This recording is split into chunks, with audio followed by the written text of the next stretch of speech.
What's up? What's up, buddy? How are you? You'll eat my cheese, won't you? Yeah. I won't eat it. You can have it. Oh, look at you. You're so happy. Bye-bye. Well, you gonna follow me now? You wanna go for a walk? Okay. We got some friends. You guys ever been back here before? I bet you have. Are you sure you're coming with me? You sure? Okay. Hey there, everybody. Thought I'd take you for a walk today, talk about something. So today's topic is our conception of death in Western culture. We view it in a very negative light. It's an uncomfortable topic. It's something we avoid, that we shove under the rug, that we just don't talk about. And I feel this is very unwise and misguided. Now, I don't want to die, okay? I love life. I feel like I have so much more to see and do and give.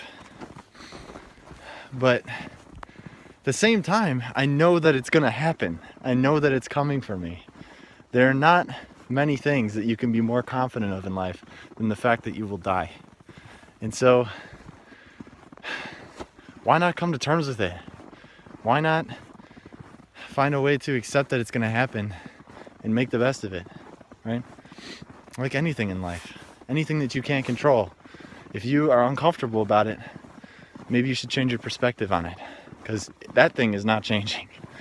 So one thing that I draw a lot of inspiration from on this topic is a music video by Israel K, and I'm not going to pronounce his name and make a fool of myself, but he's a Hawaiian man who's now dead, but he played the ukulele and he has a beautiful voice. And near the end of the video, there's all these people partying on a beach, right? They're jumping in the waves, they're dancing, they're smiling, they're laughing. There's people on a boat just jumping up and down. And all of a sudden they bring out this urn, right? And they hold it up very dramatically and they pull off the top and they dump it and it's ashes and it falls in the water and everybody goes crazy.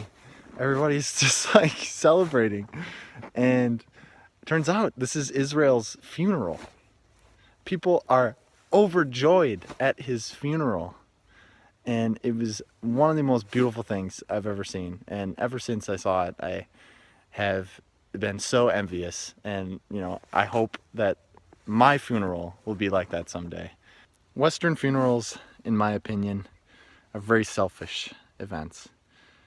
They are much more about ourselves and the pain that we feel than they are about the people that were lost. They're gone. They're fine. They're at peace, right? But we're the ones that are hurting.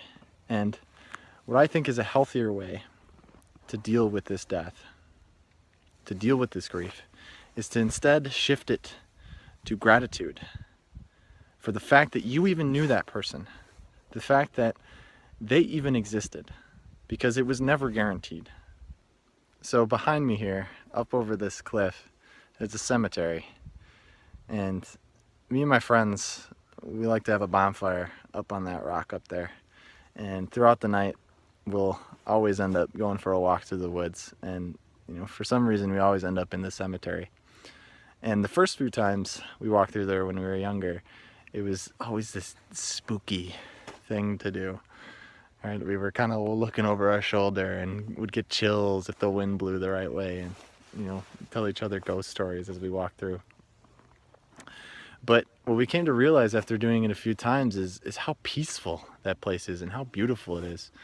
You can walk up to any of the tombstones and just try to think about the people that they were. Roger and Edith lived 60 years together. Who knows how they met, you know? Who knows how they lived? And they had 2 children. Who knows what they did with their lives? And they probably had children too. And my point of this whole thing is that we should remember them fondly and with joy in our hearts and not with grief. I feel that this negative conception of death, this forcing of the topic into the shadow of something not to be talked about, of something taboo, I think it just makes it even more explosive, and it makes us even more fearful of it.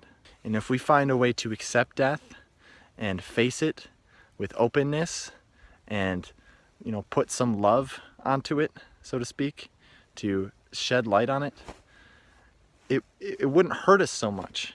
So what I'm going to resolve to do to try to combat this problem is to take at least one day a year, and certainly I will try to do more, but at least one day a year where I remember those that have died and what they gave to the world, and celebrate the fact that they lived. And also take some time to think about my own mortality and what death means to me. And there are many cultures that already do this, right? In Mexico, they have something called Day of the Dead, where people make shrines out of those that they have lost.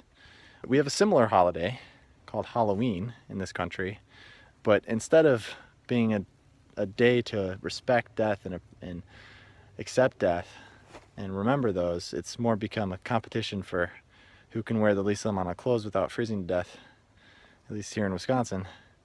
But what I'm going to do is I'm going to take some time to ask myself about those that I've lost, and to ask, you know, I'll bring a thoughtful friend in and ask them about someone that they've lost, and ask them what death means to them, and try to bring a positive light onto everything. So I feel that that's really the only way to deal with it, because there's no way we're getting away from it. So thank you for watching. Hopefully I didn't bum you out too much today. Hopefully I gave you some things to think about. And I wish you the best, and I hope you're enjoying this beautiful day as much as I am. All right, take care. Bye.